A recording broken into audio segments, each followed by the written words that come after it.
Dear students, Assalamu alaikum wa rahmatullahi wa barakatuh. I am Manzoor Ahmed, lecturer history. Today our topic for 12th class students of history subject is who was Ibn Battuta? How has Ibn Battuta described India in his travel accounts? Dear students, among foreign travelers who came to India, Ibn Battuta occupies a very important place. Ibn Battuta was basically a traveler who lived in Morocco in Africa. Right from early childhood, right from very early age, Ibn Battuta traveled throughout the world. While traveling throughout the world, Ibn Battuta reached India in 1333 AD and remained here up to 1342 AD. At that time, India was ruled by Muhammad bin Tughlaq, who was one of the greatest sultans of Delhi Sultanate.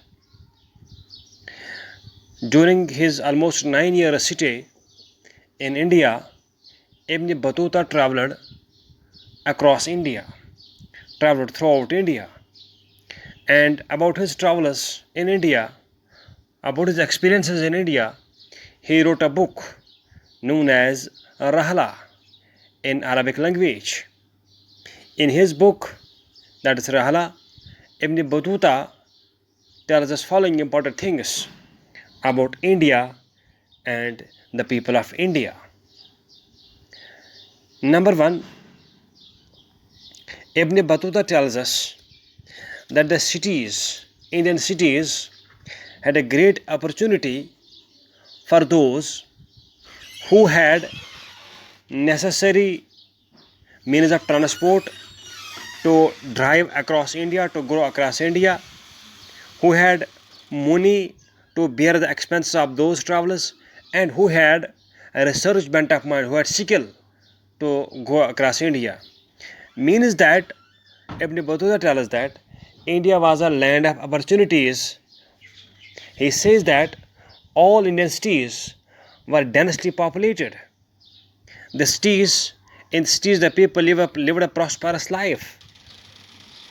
The cities provided various amenities and privileges of life to its residents as compared to those of villages. The people of these cities were quite prosperous. There were big crowds on the roads of these cities. There was a lot of activity and variety in the markets in different areas of the cities. Ibn Battuta has given